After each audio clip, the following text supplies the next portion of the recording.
దాదాపు ఒక 20 సంవత్సరాల క్రితం అంగన్వాడీ టీచర్గా పనిచేస్తున్న మా అమ్మ ఒక పర్యావరణ సదస్సుకు వెళ్ళి వచ్చి మాకు చెప్పిన మాట. ఇప్పుడు మనం వాటర్ ప్యాకెట్స్ కొనుక్కున్నట్టే భవిష్యత్తులో గాలిని కూడా కొనుక్కునే పరిస్థితి వస్తుందని ఆ సదస్సులో తనకు అలా చెప్పారని మాకు చెప్తే మేము నవ్వుకున్నాం. కానీ 20 సంవత్సరాల తర్వాత ఆ మాటలు నిజమయ్యాయి. నేడు ప్రపంచంలోనే ఎక్కువగా పొల్యూట్ అయిన దేశాల్లో ఇండియా ఒకటి. Hello viewers, welcome to the Telugu report. This is అనజయ్ సూర్య.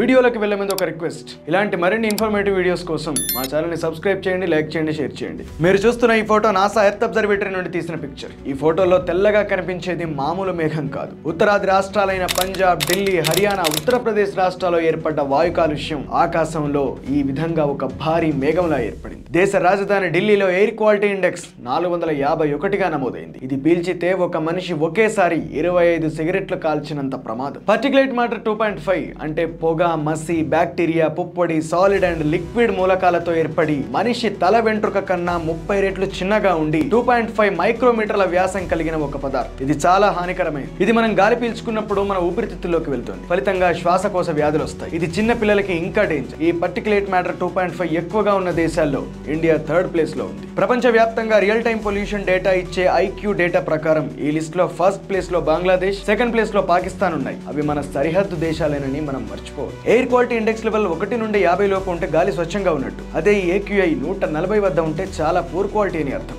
కానీ ప్రస్తుతం మన దేశంలో ఆ లెవెల్స్ ఎప్పుడో దాటిపోయాయి. 198 నుండి 202 అంటే పూర్తిగా అన్హెల్దీ లెవెల్స్ వద్ద కొనసాగుతుంది. అంటే మనం ఎంతటి ప్రమాదకరమైన పరిస్థితుల్లో ఉన్నామో అర్థం చేసుకోవచ్చు. మీ ప్రాంతంలో కూడా ఎయిర్ క్వాలిటీ తెలుసుకోవాలంటే డిస్క్రిప్షన్ లో ఒక లింక్ ఇస్తున్నాం. ఆ వెబ్సైట్ లో మీ ప్రాంతాన్ని నమోదు చేస్తే మీ ప్రాంతంలోని గాలి నాణ్యత గురించి మీకు తెలుస్తుంది. అసలు ఈ స్థాయిలో కాలుష్యం ఎందుకు కమ్మేస్తోంది? సౌత్ ఇండియాతో పోల్చుకుంటే నార్త్ ఇండియాలో వాయు కాలుష్యం ఎక్కువగా ఉంది. దాదాపు 50 కోట్ల మంది జనాభా ఉన్న north India air pollution hotspot గా మారిపోయింది. దీనికి ఎక్కువగా వినిపించే కారణం నార్త్ ఇండియాలో ముఖ్యంగా పంజాబ్, హర్యానా రాష్ట్రాల్లో ఖరీఫ్ సీజన్ ముగిసిన తర్వాత కొత్త పంటను త్వరగా వేయడానికి ఆ పొలాల్ని కాల్చేస్తారు. అలా కాల్చడం వల్ల ఒకేసారి భారీగా పొగ వాతావరణంలో కలిసి వాయు కాలుష్యం ఏర్పడుతుంది అని అంటున్నారు. ఒక ఢిల్లీనే కాదు, అన్ని రాష్ట్రాల రాజధానులు వాయు కాలుష్య సమస్యను ఎదుర్కొంటున్నాయి. ఎక్కువ మొబిలిటీ పెరగడం, వాహనాల సంఖ్య భారీగా పెరగడం నగరాల్ని పొల్యూషన్ హబ్స్ గా మార్చేస్తోంది. అందుకే ఇప్పుడు స్వచ్ఛమైన గాలి ఒక ఖరీదైన వస్తువుగా మారిపోయింది. వాటర్ బాటిల్స్ లాగా గాలిని కూడా కొనుక్కునే దుస్థితి ఢిల్లీలో ఆల్రెడీ వచ్చేసింది. ఆక్సిప్యూర్ అనే సంస్థ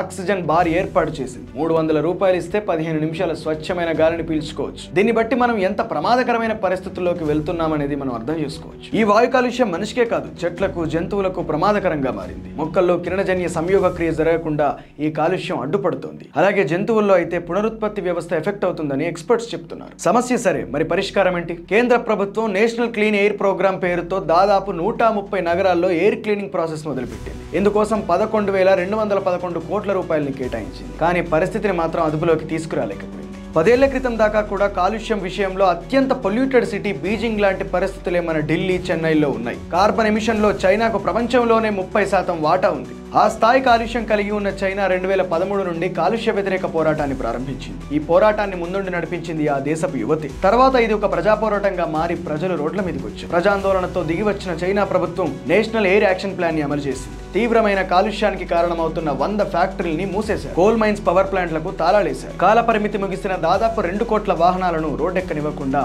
కట్టడి చేశారు. పెట్రోల్, డీజిల్ తో నడిచే వాహనాల స్థానంలో ఎలక్ట్రిక్ వెహికల్స్ ని ఎక్కువగా ప్రోత్సహిస్తున్నారు. ఇలాంటి చర్యల తర్వాత బీజింగ్ లో మార్పు వచ్చింది. క్రమంగా గాలి నాణ్యత పెరిగి ఇప్పుడు బీజింగ్ సిటీ కాలుష్య రహిత నగరంగా మారింది. ఇక మన దేశంలో పర్యావరణ కాలుష్యం తీవ్ర స్థాయిలో ఉండటానికి ముఖ్య కారణం అడవుల నరికివేత, ఓపెన్ కాస్ట్ మైనింగ్, పారిశ్రామిక వ్యర్థాల వంటి చాలా కారణాలున్నాయి. ఈ కాలుష్యం వల్ల అంటార్కిటికాలోని మంచు కొండలు క్రమక్రమంగా కరిగి సముద్ర మట్టం పెరిగి 2050 నాటికి ముంబై, కొచ్చి, మంగళూరు, విశాఖపట్నం, తిరువనంతపురం లాంటి సముద్ర తీర ప్రాంతాలన్నీ కూడా మునిగిపోతాయని నిపుణులు హెచ్చరిస్తున్నారు. కానీ ప్రభుత్వాల కళ్లకు ఇది ఒక అత్యవసర పరిస్థితిగా మాత్రం కనిపించట్లేదు. కానీ బాధ్యత కలిగిన పౌరులుగా మనం ఈ కాలుష్యం నుండి మన పర్యావరణాన్ని కాపాడుకునే అవకాశం ఉంది. దానికి మనం చేయాల్సింది ఒకటే, చెట్లను పెంచాలి. వ్యవసాయంలో రసాయనిక ఎరువుల వాడకాన్ని తగ్గించాలి. డీజిల్, పెట్రోల్ వాడకంతో పాటు ప్లాస్టిక్ వాడకాన్ని కూడా తగ్గించాలి. ముఖ్యంగా సిటీలో ఉండే ప్రజలు ఇంట్లో spider plant, snake plant, peace lily, dracaena లాంటి మొక్కలు పెట్టుకోగలిగితే అవి గాలి నుండి ఫార్మాల్డిహైడ్ ను తొలగించి గాలిని శుభ్రపరుస్తాయి. వీటన్నింటికంటే ముఖ్యమైనది ఏమిటంటే చెట్లు నరకడాన్ని అడ్డుకోవాలి. ఉన్న చెట్లను గ్రీన్ గోల్డ్ గా, గ్రీన్ డైమండ్స్ లా కాపాడుకోవాలి. పర్యావరణాన్ని కాపాడుకోవడం ఆర్టికల్ 51A ప్రకారం ప్రతి ఒక్క పౌరుడి విధి. ఇది ఈనాటి టాపిక్. ఇలాంటి మరిన్ని ఇన్ఫర్మేటివ్ వీడియోస్ కోసం ద తెలుగు రిపోర్ట్ ఛానల్ ని లైక్ చేయండి, షేర్ చేయండి, సబ్స్క్రైబ్ చేయండి. క్విక్ అప్డేట్స్ కోసం the Telugu report Insta, Facebook, Twitter, WhatsApp channel ని ఫాలో చేయండి.